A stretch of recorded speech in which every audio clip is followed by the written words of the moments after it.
My name is Lorraine. I am 65 years old. I'm a grandmother. I have one granddaughter. Her name is Brittany. She is 16 and she believes she is in love.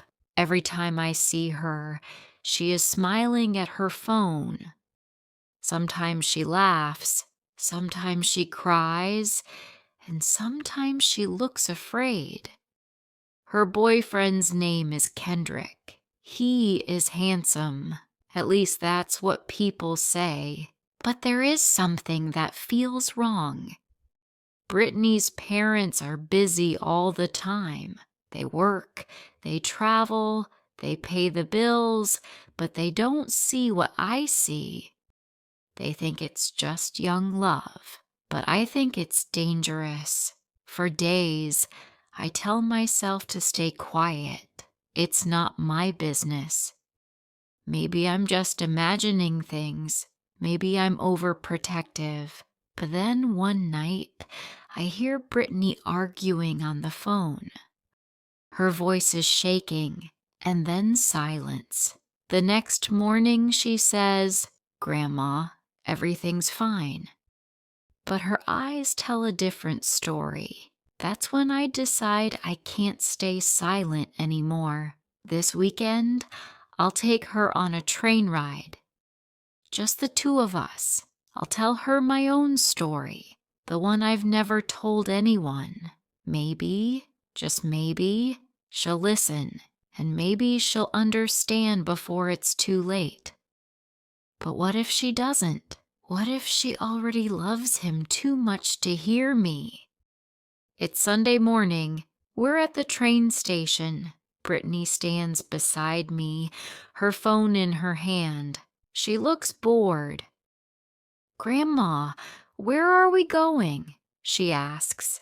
I say, "Just a little trip." She says, "Why, Grandma? I have plans with Kendrick later." I smile and say, "You can tell him you'll be late."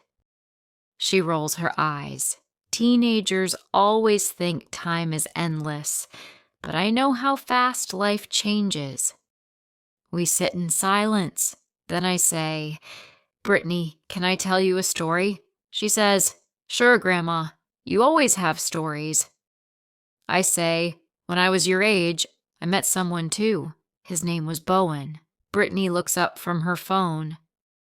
"Oh, really?" Brittany asks. "You had a boyfriend?" I say, "Yes, I had a boyfriend, and I thought he was mine forever." She says, "So what happened? Did Grandpa steal your heart after?" "Brittany," I say slowly, "there was no Grandpa in that story." She says, "What do you mean?" I take a deep breath. Bowen was my first love, but not my last pain. "Brittany," I say, "sometimes love begins with flowers and ends with silence." Brittany looks confused. "Grandma, you're scaring me," she says. I say, "I don't want to scare you, Brittany. I just want you to listen." I turn to her and ask, "Brittany, do you really know who Kendrick is?" She says, "Of course I do," but her voice sounds weak. My heart beats fast. Should I tell her what I saw last week? Or should I first tell her what Bowen did to me? I hold her hand and say, "There's something I need to tell you, Brittany. Something I've been hiding for years. When I was 16, I met a boy named Bowen at school. He was kind, funny, and smart. He told me I was special. He told me I was different, and I believed him. At first, Bowen wanted to be with me all the time. He called me every night.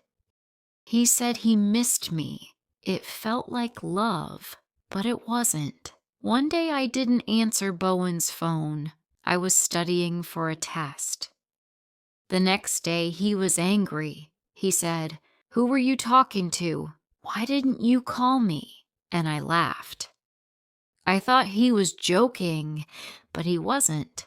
Bowen began to control what I wore, who I saw, what I said. He said it was love, but it was fear. And I was too young to see the difference. I pause. Brittany says, "Did you ever tell your parents?" I shake my head and say, "No, I was afraid they wouldn't understand." So I stayed quiet. I thought I could fix Bowen, but you can't fix someone who doesn't want to change. Brittany looks down. I know what she's thinking. She's thinking of Kendrick. I continue. One evening, I say, Bowen came to my house angry. He shouted at me because I talked to a classmate. That night, I understood something. Love should not make you feel small. It should make you feel safe. I stop speaking.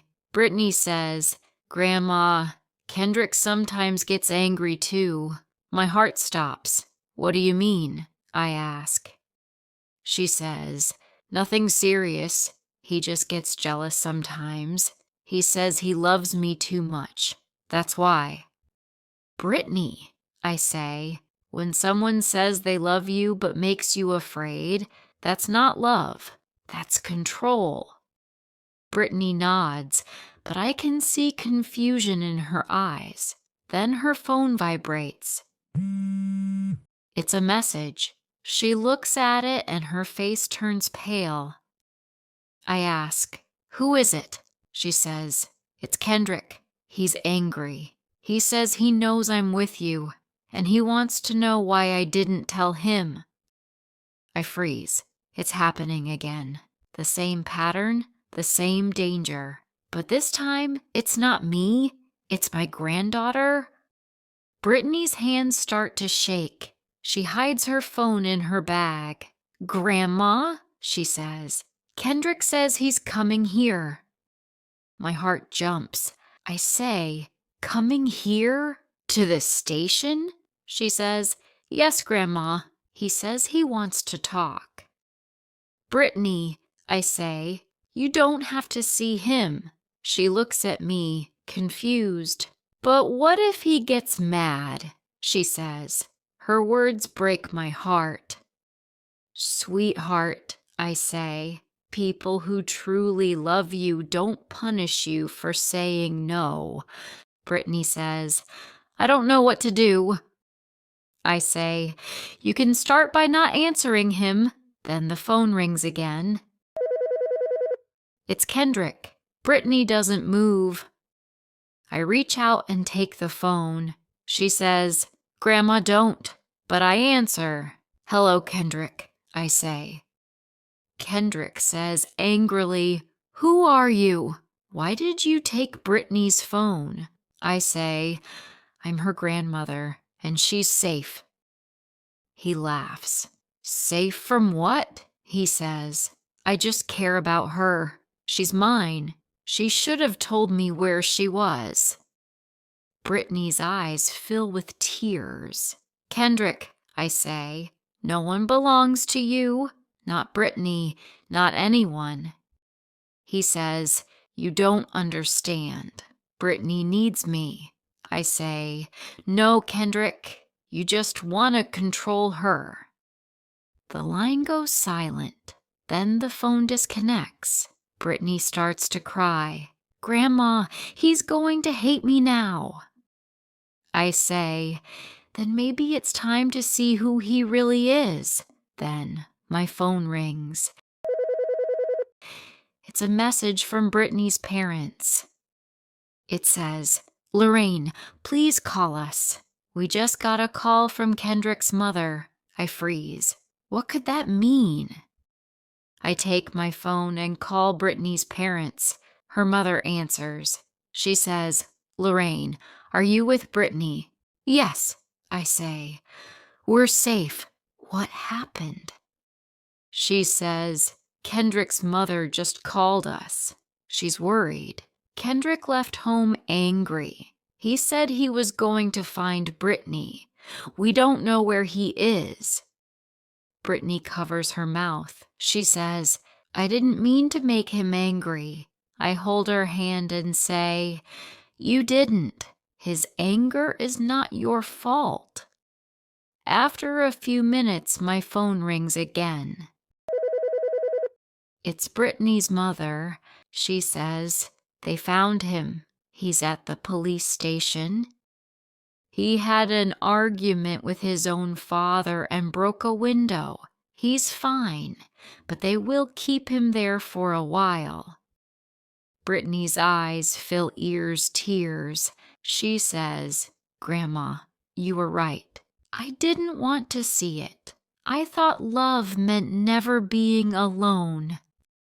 I say, "Brittany, love is not about losing yourself. It's about finding peace in who you are. You are strong. You can build a life full of love. But first, you must learn to listen. Listen your family. Listen to your heart." I look at Brittany and I feel hope because now I know she's listening. And when you truly listen, you learn before you fall. Real love doesn't make you afraid. It helps you grow. What lesson did you learn from this story? Write it in the comments below.